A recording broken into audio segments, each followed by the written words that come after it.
Baik, assalamualaikum warahmatullahi wabarakatuh. Alhamdulillahirabbil alamin. Allahumma shalli wa sallim wa barik ala sayyidina Muhammadin wa alihi washabihi ajma'in. Amma ba'du.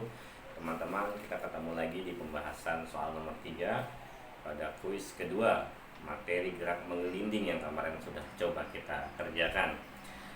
Langsung saja kita akan mulai bahas dengan terlebih dahulu membacakan soalnya, ya. Soalnya adalah soal nomor 3. Sebuah silinder kejal menggelinding menuruni suatu permukaan miring dengan sudut kemiringan terhadap horizontal 53 derajat. Percepatan yang dialami oleh silinder berapa? Ya. Ada keterangan di sana, anggap nilai percepatan gravitasi G adalah 10 meter per sekon kuadrat. Nah, bagaimana cara kita menganalisis atau menjawab soal ini? Mari kita lihat sama-sama. Ya, saya sudah buatkan ilustrasinya kira-kira seperti ini. Ya, buah silinder ya, silinder kejal menggelinding pada permukaan miring. Perhatikan baik-baik katanya, menggelinding berarti ada dua, ya, ada dua kejadian yang berlaku di sana. Gerak translasi dan gerak rotasi, ya. Jadi nanti kita analisis satu-satu gerak rotasinya dan gerak translasinya. Ya, sebelum kita menganalisis pada gerak-gerak, kita uraikan dulu gaya-gayanya. Karena ketika kita ngomongin geraknya, translasi dan rotasi, pasti ada gaya-gaya yang bekerja di sana dan harus kita perhitungkan baik-baik. Ya, baik, kita analisis satu-satu. Ya, pertama sekali ketika kita punya sebuah benda dan pada materi dinamika, baik dinamika rotasi maupun dinamika gerak lurus, yang pertama adalah kita pasti punya yang namanya gaya berat W, ya. Kita pakai namanya gaya berat W. Kemudian karena dia kontak, ya, kontak dengan permukaan, pasti ada yang namanya ini ya, gaya normal, ya. Dua ini dulu, oke, clear ya sampai situ. Selanjutnya, ya, karena ini posisinya menurun, ya, yang menyebabkan dia bergerak translasi ke bawah, ya kan, bergerak translasi ke bawah, sebenarnya gaya berat, tetapi tidak 100% gaya berat itu yang menyebabkan benda ini bergerak ke bawah, translasi lurus miring ke bawah, ya, tetapi yang arahnya searah dengan alat permukaan ini, ya, sehingga ini perlu kita proyeksikan, ya, proyeksikan ke sini. Nah, ini yang bekerja di sini. Ini sebenarnya ini bekerja, ya. Kalau sudut di sini, berarti dia sama sudutnya di sini, ya, theta. Karena dia prinsipnya sama dengan di sini, ya, berarti dia berhadapan dengan sudut, maka di sini nilainya W, sinus dari sudut theta ini. Jadi ini nih penyebab dia bergerak translasi, besarnya seperti ini, W sin theta, bukan W, ya, bukan W M kali G, ya, tapi W atau nanti MG kali sin theta. Besarnya gaya ketika dia menggelinding, ya, pasti ada yang namanya di sini, ya, pasti ada yang namanya gaya gesek, ya. Gaya gesek inilah yang menyebabkan benda berotasi, ya. Seperti motor kita, sepeda kita, mobil kita, ketika tidak ada gesekan ban dengan jalan, ya, jalan, maka mobil kita akan slip. Ya, seperti halnya kalau ban motor kita, ban mobil kita berada di lumpur atau jalanan berlumpur, tanah berlumpur, ya, nah, itu slip. Dia hanya tidak mengalami gaya gesek yang cukup memadai sehingga mobil atau kendaraan kita bisa berjalan ke depan. Ya, ada gaya F. Ini nanti yang menyebabkan benda ini mengalami rotasi, ya, sehingga ada torsinya. Oke. Lupa kelewatan. Ini ada gaya normal, dia besarnya gaya normal. Kalau kita perpanjang ke sini, nah ini proyeksinya sama dengan gaya beratnya. Karena dia ngapit sudut, ya, ngapit sudut sama dengan ini, besarnya W cos theta. Jadi kalau ditanya berapa gaya normalnya, ini dia, ya, karena seimbang besarnya, dia tidak ke atas dan tidak ke bawah, ya. Jadi di antara bagian sini dia jumlahnya normal. Sekali lagi saya ulang, Di bagian sini normal, gaya normal dengan W cos theta nilainya sama. Ya, dia seimbang namanya. Ya, seimbang. Baik, ya. Ini saya rasa cukup untuk menganalisis gaya-gayanya, sementara kita mulai dari rotasi dulu ya. Analisis yang pertama berarti gerak rotasi. Ya. Berarti kita ngomonginnya torsi ya. Ngomonginnya torsi. Kita tahu torsi adalah ada dua kan? Torsi yang pertama adalah F dikali R, ya. Tulis R besar juga boleh. Ya kan? Torsi jenis yang kedua kita nyatakan sebagai I dikalikan alfa. Oh, ya. Oke teman-teman, nulis sama dengan harus perjelas ya. Seperti ini. Jangan ada beberapa teman-teman ini mengingatkan saja, kadang ada bisa seperti ini. Ya kurang pas.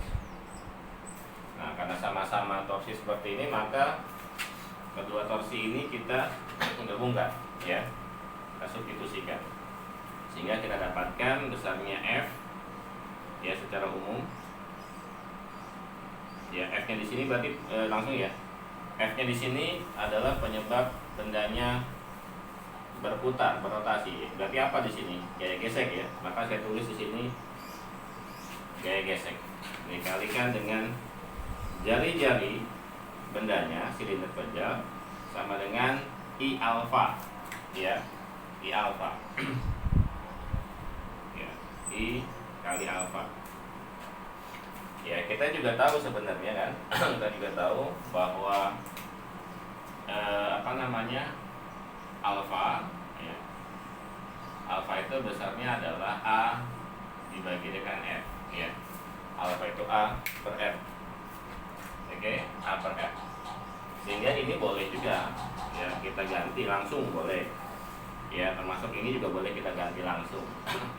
Besarannya adalah karena dia silinder pejal, sudah jelas-jelas kita boleh tuliskan setengah M R kuadrat ya kan, untuk I nya nih ya kan. Saya perlu tadi gini boleh. Alfanya adalah ini A per F ya.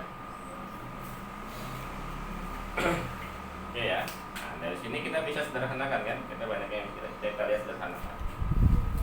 Mana yang pasti R ini berseberangan ruasnya kan, menggunakan R nya tinggal 1. Berarti kita bisa sederhanakan dengan ini R dibagi R kan, jadi nilainya tinggal 1. Sehingga kita dapatkan persamaan pertama dari gerak rotasi besarnya adalah R sama dengan setengah M dikali A ya. Kita save ini jadi persamaan pertama. Oke, clear ya sampai sini. Selanjutnya ini analisis baru gerak rotasi ini ya. Ini baru gerak rotasi. Selanjutnya kita masuk di analisis yang kedua ya, yaitu gerak translasinya. Nah, pada gerak translasi berlaku hukum 2 Newton ya, berlaku hukum 2 Newton. Berarti sigma F sama dengan F dikali A ya. Setiap benda yang bergerak berlaku hukum 2 Newton. F sama dengan sigma F sama dengan M kali A. Jumlah gaya sama dengan massa dikali percepatan. Karena massanya 1 ya 1 M saja gitu ya, bukan sigma. Ya. Kita lihat di sini ya. Berarti urusannya yang bergerak ke bawah sini. Ada gayanya mana saja yang sejajar dengan arah lintasan? Ada 2 kan. Yang pertama ini arahnya ke bawah, yang ini ke atas. Beda arah. Berarti yang 1 plus, yang 1 min. Mana yang plus? Yang plus adalah yang searah dengan arah gerak. Arah gerak kemana? Ke bawah kan? Ini arah percepatannya ke bawah. Nah, maka yang positif adalah yang searah dengan arah percepatan, yaitu W sin theta. Ya, kita tulis berarti yang pertama. Sigma F nya berarti W sin theta. Ya kan? Positif. Ini berarti negatif, ditahan oleh F. Ya, gaya gesek sama dengan M dikali. Oke. Sampai sini. Nah, sekarang kita ingat lagi nih. Ya, kita ingat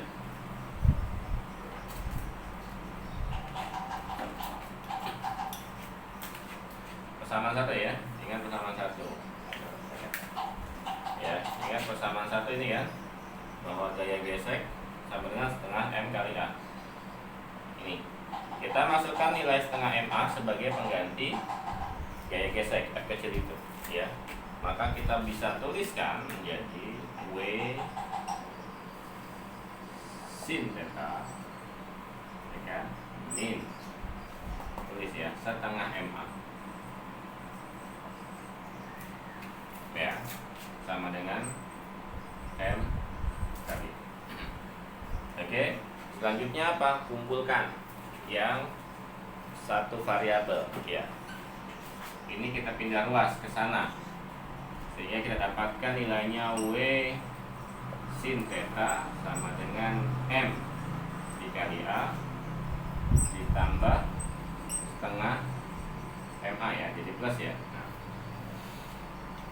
Oke, sehingga di sebelah sini kita dapatkan berarti W nya kita ubah langsung ya menjadi M kali G, M kali G kali sin theta sama dengan, ini kalau kita jumlahkan ini kan variabelnya satu ya, 1 ditambah setengah berarti 1/2, atau boleh kita tulis 3/2 MA ya, 3/2 MA. Ruas kiri, ruas kanan sama-sama ada M ya, maka kita bisa sederhanakan M nya, berarti sama-sama dibagi M, jadi M nya berubah jadi 1 ya. Nah, target kita kan A dalam soal kan, ditanya berapa nilai A nya ini kan, nah, nilai A nya berapa gitu kan. Jika kita punya di sana kan, kalau saya balik penulisannya 3/2A sama dengan G sin theta, sehingga A nya berapa? 2/3 G sin theta, baru masukkan. Oke, ini langkah panjang ya, langkah panjang untuk dapat rumus. Ya kalau kamu tahu, kan sudah tahu ya, kalau jawab soal di ulangan, di ujian, ya langsung ini saja, nggak usah panjang-panjang, kecuali soal esai ya, gunakan langkah seperti ini untuk menjelaskan. Masukkan nilainya, berarti A nya sama dengan 2 ya, 2/3, G nya tadi di soal diasumsikan 10 ya kan, berarti sin theta ya kan, kali sin theta, sinnya 53 ya, sin 53 ya, atau di sini deh kita tulis ini ya, biar hemat langkahnya nih, papan tulisnya sudah minimalis, berarti tetanya langsung saya ubah di sini 53 derajat ya, 2/3 G nya 10, sin 53 berapa? Sin 53 adalah 0,8, atau saya biasa nulisnya dengan pecahan ya, berarti 8/10 ya kan, jadi lebih sederhana. Ada yang kita sederhanakan kan, 10 dibagi 10 jadi 1, tinggal berarti ini kan hasilnya 2 dikali 8 dibagi 3, sehingga percepatannya adalah 16/3. Satuannya jangan lupa ditulis, meter per sekon kuadrat. Lupa ditulis, salah, karena 16/3 tidak ada artinya dalam fisika kecuali disertai dengan satuan ya.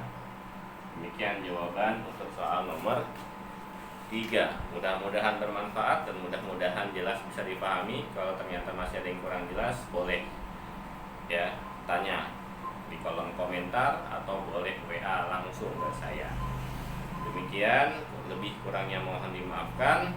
Assalamualaikum warahmatullahi wabarakatuh. Sampai ketemu di soal nomor 4.